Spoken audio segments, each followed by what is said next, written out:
अस्सलाम वालेकुम कैंडिडेट्स। तो आज हमारा जो टॉपिक है वो है फ्रैक्शन से रिलेटेड। तो आज हम सीखेंगे कि फ्रैक्शंस क्या होती हैं और फ्रैक्शंस को हम किस तरीके से इस्तेमाल करते हैं हमारी डेली रूटीन लाइफ के। If you cut an object into smaller parts you need a way to express what these parts are. अगर आप किसी चीज को कुछ हिस्सों में तोड़ते हैं तो आपको एक तरीका चाहिए जिससे आप उस पार्ट को बता सकें मैथमेटिक्स के अंदर या किसी तरीके से किसी शख्स को कि मैंने इस चीज के इतने हिस्से किए हैं और ये उसका इतना पार्ट है। फॉर एग्जाम्पल आपने एक चीज को कट किया, एक पाए को कट किया दो हिस्सों, तो यानी कि दो हाफ बन गए, है ना। तो इस तरीके से हम एक होल पाए को दो हाफ मिलाकर एक होल पाए बनाएंगे। तो हम इसको इस तरीके से लिखते हैं कि half plus half is equal to one whole pie. तो ऐसे ही अगर आपने इसको तीन हिस्सों में तोड़ा है तो हम लिखेंगे कि भाई one upon three, three times मिलकर एक होल बनाए। तो इससे हमें पता चलता है कि जो टॉप ऊपर वाला नंबर होगा उसको हम कहते हैं न्यूमरेटर। ठीक है जी। तो इस तरीके से हम एक पार्ट को हम मैथमेटिकली तौर पे लिख सकते हैं। तो ये ऊपर वाला नंबर है उसको न्यूमरेटर कहते हैं, और जो नीचे वाला बॉटम वाला नंबर है उसको हम डिनोमिनेटर कहते हैं। तो one upon two, one is numerator and two is denominator. Every fraction tells us about itself and the original whole can form. For example two upon five आपकी फ्रैक्शन है, तो ये आपको बता रहा है कि यहाँ पर पांच पार्ट्स थे, एक किसी चीज के हमने पांच हिस्से किए थे और उसमें से दो आपके पास। तो टू अपॉन फाइव का मतलब इस तरीके से हम समझ सकते हैं एक फ्रैक्शन की फॉर्म। अब कुछ फ्रैक्शंस की टाइप्स होती हैं। सबसे पहले है एक कॉमन फ्रैक्शन जिसको हम इम्प्रॉपर फ्रैक्शन भी कहते हैं, प्रॉपर फ्रैक्शन या फिर वल्गर फ्रैक्शन। तो ऐसी फ्रैक्शन का क्या मतलब है जिसमें डिनोमिनेटर की वैल्यू ज्यादा होती है न्यूमरेटर, यानी कि न्यूमरेटर छोटा होता है डिनोमिनेटर से। तो इस तरह की जो वैल्यूज होती हैं उसको हम प्रॉपर फ्रैक्शन कहते हैं। ठीक है जी। एक होती है इम्प्रॉपर फ्रैक्शन, यानी कि जिसके अंदर ऊपर वाली वैल्यू यानी कि न्यूमरेटर की वैल्यू ज्यादा होगी डिनोमिनेटर की वैल्यू से, उसको कहते हैं हम इम्प्रॉपर फ्रैक्शन। फिर एक होती है मिक्स फ्रैक्शन। मिक्स फ्रैक्शन के अंदर क्या होता है, एक होल नंबर होता है उसके बाद फ्रैक्शन होता है, तो इसको हम मिक्स फ्रैक्शन कहते हैं। और मिक्स फ्रैक्शन कहाँ से मिलती है, इम्प्रॉपर फ्रैक्शन को हम मिक्स फ्रैक्शन बना सकते हैं। For example six upon five है, आप इसको इम्प्रॉपर फ्रैक्शन तो किस तरीके से फाइव वन जा फाइव लिखेंगे तो यहाँ वन रिमाइंडर होगा। तो आप इसको ऐसे भी लिख सकते हैं कि one whole one upon five. तो इस तरीके से मिक्स फ्रैक्शन आप एक इम्प्रॉपर फ्रैक्शन से निकालते हैं, या फिर एक मिक्स फ्रैक्शन को इम्प्रॉपर फ्रैक्शन बना सकते हैं किस तरीके से, फोर वन जा फोर प्लस वन, यानी कि इस तरीके से ये ऐड हो जाएगा इसके अंदर, तो आपके पास आएगा फोर प्लस वन यानी कि फाइव अपॉन फोर, इसकी इम्प्रॉपर फ्रैक्शन बन जाए। और इसके बाद होती है इक्विवेलेंट फ्रैक्शंस। इक्विवेलेंट फ्रैक्शंस क्या होती हैं, ऐसी फ्रैक्शन जिसकी वैल्यू सेम रहती है, यानी कि वन अपॉन टू है, टू अपॉन फोर है या फोर अपॉन एट है। अगर हम इनको सिंप्लीफाई करेंगे तो हमारे पास at the end one upon two ही आएगा।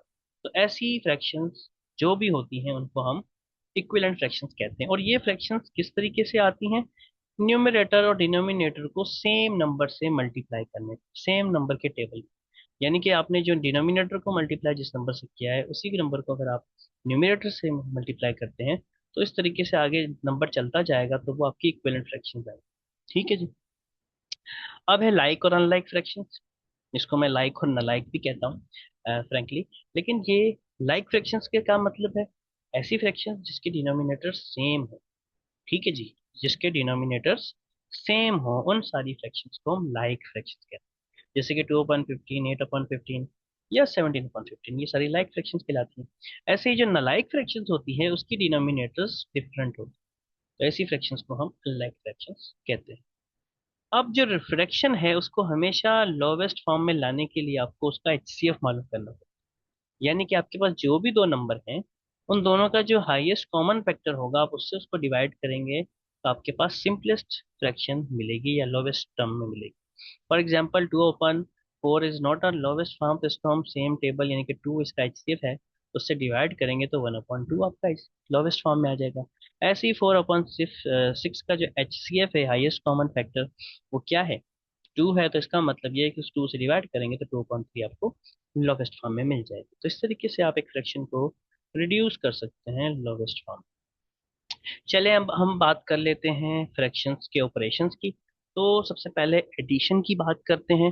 एडिशन अगर आपकी डिनोमिनेटर की वैल्यू सेम है यानी कि लाइक फ्रैक्शंस हैं, तो उनकी एडिशन तो बहुत आसान है। आप सिंपली न्यूमरेटर्स को ऐड कर देते हैं और डिनोमिनेटर को सेम लिख देंगे तो आपका आंसर आ जाएगा। फॉर एग्जांपल ये आपके पास है, तो डिनोमिनेटर्स इसके सेम थे तो आपने एक बार लिख लेना है, न्यूमरेटर्स को ऐड कर देना है, तो इस तरीके से भी इसकी एडिशन हो जाती है। ऐसे ही अगर न्यूमरेटर्स डिफरेंट हो जाते हैं, मतलब ये डिनोमिनेटर्स आपके चेंज हो गए, जैसे कि 3/5, 1/9 और 7/15, ये अगर चेंज है तो आप इसका सबसे पहले मालूम करेंगे एलसीएम। और आपको एलसीएम मालूम करने का आसान तरीका हमने आपको सिखाया था, तो बहुत आसानी से आप इसका सबसे पहले तो एलसीएम मालूम कर लें, यानी कि जो भी इसको टेबल लगता है आप लगाएं। सबसे पहले हमारा 3 का टेबल लगता है यहाँ 3 टाइम्स, और यहाँ 5 टाइम्स। ऐसे अब 3 का टेबल यहाँ लगता है 1 टाइम। ऐसे ही अब यहाँ 5 का टेबल लगता है, तो ये 3 5 15, 15 3 45, तो 45 इसका आ गया एलसीएम। तो आप यहाँ लिख देंगे 45 एज एलसीएम, सबके नीचे लिख दें। अब उस 45 को आपने जो लिखा है, अब जिस नंबर का आपने मालूम किया था उसको 5 का 45 कितने टाइम्स लगता है, 5 का टेबल 9 टाइम्स, तो उस 9 को आप इससे मल्टीप्लाई करेंगे, तो इस तरीके से 9 3 27 आ जाएगा। ऐसे 9 का टेबल 45 को कितनी टाइम लगता है, 5 टाइम्स, तो आप ऊपर 5 टाइम्स 5 मल्टीप्लाई कर देंगे तो ऐसे 5 आ जाएगा। ऐसे 15 का टेबल 3 टाइम्स लगता है, तो 7 को आप ऊपर 3 से मल्टीप्लाई कर देंगे, 21 आ जाएगा। अब ये जाहिर है लाइक फ्रैक्शंस को हमने बात की थी कि इनको सिंपल ऐड करने का आसान तरीका ये है कि 45 सेम लिखेंगे, बाकी ऊपर वाली वैल्यूज को ऐड कर देंगे, तो इस तरीके से आपके पास 53/45 इसकी एडिशन हो जाएगी। ठीक है जी। इसको आप ये क्योंकि एक इम्प्रॉपर फ्रैक्शन है, इसको आप इस तरीके से मिक्स फॉर्म में भी लिख सकते हैं। आई होप कि आपको एडिशन समझ में आ गई है। तो बहुत आसान है एडिशन करना। इसके अलावा सब्ट्रैक्शन है, सब्ट्रैक्शन में भी बिल्कुल सेम मेथड अप्लाई होता है। एडिशन में जैसे आपने किया, अगर डिनोमिनेटर्स सेम है तो बहुत आसान है। अगर फॉर एग्जांपल 13/16 माइनस 2/16 आ जाए, तो सेम डिनोमिनेटर होने की वजह से 16 सेम रहेगा, और इन दोनों को सिंपली माइनस कर देंगे तो आपके पास 11/16 आ जाएगा। तो इस तरीके से सेम डिनोमिनेटर्स वाली वैल्यू को आप आसानी से सेपरेट कर सकते हैं और ऐड भी कर सकते हैं। अब जो सब्ट्रैक्शन वाला मामला है उसमें वही करेंगे, इसका पहले एलसीएम मालूम करेंगे। तो सबसे पहले 16, 12 और 6 एंड 32 का आप एलसीएम निकालें। तो आई होप कि इसमें दो का टेबल लग रहा है 8 टाइम्स, तो 6 टाइम्स, यहाँ 3 टाइम्स, यहाँ 16 टाइम। अगेन 2 का टेबल यहाँ 4 टाइम लग रहा है, यहाँ 3 टाइम्स, उसके बाद यहाँ 8 टाइम्स। अगेन 2 का टेबल 2 टाइम्स, और उसके बाद यहाँ 4 टाइम्स। अगेन 2 का टेबल यहाँ 1 टाइम, और यहाँ 2 टाइम्स। अगेन 2 का टेबल यहाँ पर जो है आपका 1 टाइम। अब यहाँ 3 का टेबल लगेगा, तो ये 1 1 और 1 हो जाएगा। अब 3 2 6, 6 2 12, 12 2 24, 2 4 48, 2 4 96, तो 96 आपका एलसीएम आ गया। ठीक है। अब जो एलसीएम आएगा उसको आपने इससे डिवाइड करना है। 16 का टेबल इसको 6 टाइम लगता है, तो 13 को जब 6 से करेंगे तो 78 आ जाएगा। ऐसे ही 12 का टेबल यहाँ 8 टाइम्स लगता है, तो 7 8 सा करेंगे आप 56 आ जाएगा। और सेम साइन लिखेंगे, जो प्लस है तो प्लस, माइनस है तो माइनस। ऐसे 6 का टेबल इसको आता है ऑलमोस्ट, आई होप के 15 टाइम्स। इस किसको लगाना है आपने, 6 का, तो 6 का टेबल यहाँ पर आता है तकरीबन 16 बार, तो 16 को 5 से करेंगे तो आपका 80 आ जाएगा। ऐसे ही 32 का टेबल 3 टाइम्स आता है, तो 11 को जो है इसको, 11 को यहाँ पर इसको 3 टाइम्स करेंगे। ठीक है, 32 कितना 3 टाइम्स आता है, तो 11 को 3 टाइम्स करेंगे तो यहाँ पर आएगा आपका 33। तो उसके बाद जो है आपने सिंपल इन सबको ऐड कर देना है, यानी कि जो ऐड हो रहे हैं उनको ऐड कर देना है, जो सब्ट्रैक्ट हो रहे हैं सब्ट्रैक्ट कर देना है। उसके बाद आपके पास ये आंसर इसका आ जाएगा। आई होप कि आपको बात समझ में आई हो। तो इस तरीके से आप एडिशन और सब्ट्रैक्शन करते हैं। अब मल्टीप्लाई की बात कर लेते हैं। मल्टीप्लाई में बहुत आसान है। सिंपल जो भी न्यूमरेटर्स हैं उनको आपस में मल्टीप्लाई कर दें, डिनोमिनेटर्स को आपस में मल्टीप्लाई कर दें, तो आपके पास सिंपल मल्टीप्लिकेशन हो जाती है। उसके बाद इसको सिंप्लीफाई हो रहा है तो कर दें, नहीं हो रहा तो सेम छोड़ देते हैं। अगर आपके पास 15/25 इस तरीके से है, और अगर इसको HCF निकलता है इन दोनों, यानी कि कोई ना कोई टेबल इनको डिवाइड कर रहा है सेम टेबल, तो उसको आप यहाँ पर डिवाइड कर दीजिए। जैसे 5 दोनों का HCF है, तो 3 टाइम्स यहाँ लगा, 5 टाइम्स नीचे लगा, तो ये इसका लोवेस्ट है। ठीक है जी। अब इससे रिलेटेड कुछ क्वेश्चंस कर लेते हैं। फॉर एग्जांपल, आप जो है ना मल्टीप्लाई को कभी कभार ऑफ भी कहते हैं, ठीक है ना। फॉर एग्जांपल 33/5 ऑफ $1, यानी कि 3 में से 5वां हिस्सा डॉलर का। तो यहाँ पर हमने 3/5 लिखा, $1 में 100 सेंट्स होते हैं, तो इस हिसाब से ये आपका 60 सेंट्स बनता है 1 डॉलर। 3/4 ऑफ अ ईयर, एक ईयर में 12 महीने होते हैं, तो इस हिसाब से हमने क्या किया, 3/4, इस तरीके से इसका मतलब 9 मंथ की बात हो। 2/3 ऑफ अ डे, 24 घंटे होते हैं, तो इसका मतलब ये 16 आवर्स की बात कर। तो इस तरीके से आप मल्टीप्लाई करते हैं दो फ्रैक्शंस। अब हम बात करते हैं डिवाइडिंग फ्रैक्शंस की। डिवाइडिंग फ्रैक्शन के लिए आप सिंपल पहले इन्वर्ट करेंगे, उसके बाद उसको मल्टीप्लाई। इन्वर्ट का मतलब ये है कि न्यूमरेटर को डिनोमिनेटर बना देना और डिनोमिनेटर को न्यूमरेटर बना देना, इसको हम कहते हैं इन्वर्ट। यानी कि 1/2 को डिवाइड किया 1/4 से, तो 1/4 को हम लिख देंगे 4/। तो इस तरीके से ये सिंप्लीफाई में डिवाइड हो सकता है, तो इसका मतलब इसका आंसर 2 आ जाए। ऐसे ही आप इसको भी डिवाइड कर सकते हैं, 3/4 डिवाइडेड बाई 5/8, इसको सिंप्लीफाई कर दें, 5/8 कर दें। और यहाँ पर जो है इसको सिंप्लीफाई अगर हम करते हैं, इम्प्रॉपर फ्रैक्शन में लेके जाते हैं मिक्स को, तो 4 3 12 प्लस 3 15/4 हो जाएगा। अब इसकी डिवाइड की साइन को खत्म करने के लिए इन्वर्ट करेंगे, मल्टीप्लाई की साइन लगा देंगे। अब यहाँ पर अगर सिंप्लीफाई होती है वैल्यू, यानी कि 4 1 4, 4 2 8, ऐसे 5 1 5 एंड 5 3 15, तो 3 2 6/1, यानी कि 6 आपका इसका आंसर आ जाए। तो इस तरीके से हमने ऑपरेशन सीख लिए फ्रैक्शंस के। अब हम जो लास्ट बात कर लेते हैं, उसके बाद हम प्रॉब्लम्स करेंगे। कंपेयर करना, फ्रैक्शंस को कंपेयर करना बहुत आसान है। अगर दो फ्रैक्शंस दी गई हो, आपको कहा जाए कंपेयर करें कि कौन सी फ्रैक्शन बड़ी है और कौन सी छोटी है, तो बहुत आसानी से आप कर सकते हैं। 3/7 है, 7/17 है, तो आपने क्या करना है, इनको क्रॉस नंबर्स को मल्टीप्लाई कर लेना। यानी कि 3 को 17 से कर लेना है और 7 को 7 से कर लेना है, तो यानी कि ये दो नंबर्स आ गए। ऊपर वाली वैल्यूज तो वैसी सेम सेम हो जानी है। ठीक है जी। तो इसका मतलब ये है कि 3 मतलब 51 ग्रेटर हो गया 49। यहाँ पर क्या आ जाना है, 49, और यहाँ आ जाना है 51। ठीक है ना।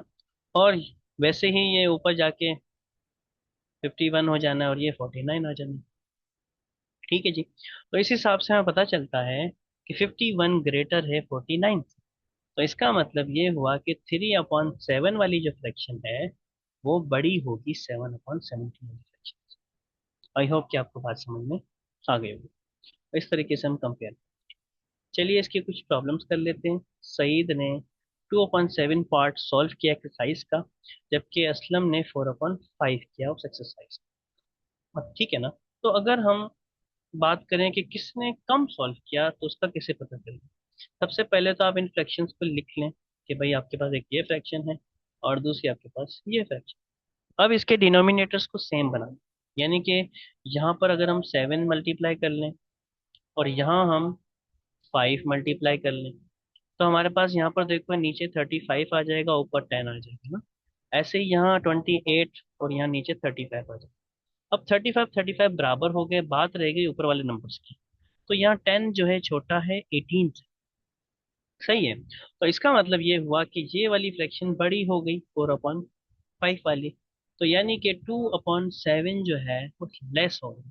तो यानी कि 2/7 का मतलब सईद ने कम सॉल्व किया है असलम से।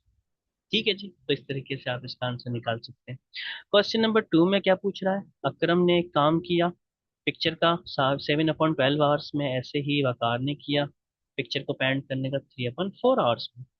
ठीक है जी। हु वर्क लॉन्गर, किसने ज्यादा काम किया है देर तक, और कितनी देर ज्यादा काम किया, ये आपने मालूम है। अगर हम 7/12 ले लेते हैं, ठीक है जी। एक है 7/12 और दूसरा है 3/4। ठीक है जी। तो अब से डिनोमिनेटर सेम बनाने हैं, तो यहाँ वाले को यहाँ मल्टीप्लाई कर दें, ऐसे इधर वाले को यहाँ मल्टीप्लाई कर दें, इस तरीके से। तो ये कितना हो जाना है, 3 12 36, ये हो जाना है 48। ऐसे ही ये हो जाना है 7 4 28, और ये हो जाना है अगेन 48। तो ये सेम हो गया। आप यहाँ पर अगर देखें तो 28 इज लेस देन 36। इसका मतलब इसने कम काम किया है, इसने ज्यादा किया है। ये ज्यादा वाला 3/4 है, यानी कि कौन है, वकार ने 3/4 यानी कि ज्यादा काम किया। अब कितना ज्यादा काम किया है ये भी मालूम कर लें, तो 3/4, या फिर इसको ही 36/48 को आप माइनस कर दें 28/48 से, इसको सिंप्लीफाई करेंगे तो 48 सेम रहेगा। और यहाँ पर जब माइनस किया जाएगा तो 8 आ जाएगा, यानी कि ये हो जाएगा 1/6। सही कह रहा हूँ? तो 1/6 जो है फ्रैक्शन पार्ट, उसने ज्यादा काम किया। आई होप कि आपको बात समझ में आ गई होगी। ऐसे ही इसका क्वेश्चन नंबर थर्ड है। एक पिक्चर है, फ्रेम में पिक्चर को पुट करना है, वो इतनी सेंटीमीटर वाइड की पिक्चर है वो, लेकिन जो पिक्चर का जो फ्रेम है उसके अंदर इतनी ही आ सकती। तो अब बताना है कि कितना पार्ट उसको पिक्चर का काटना पड़ेगा।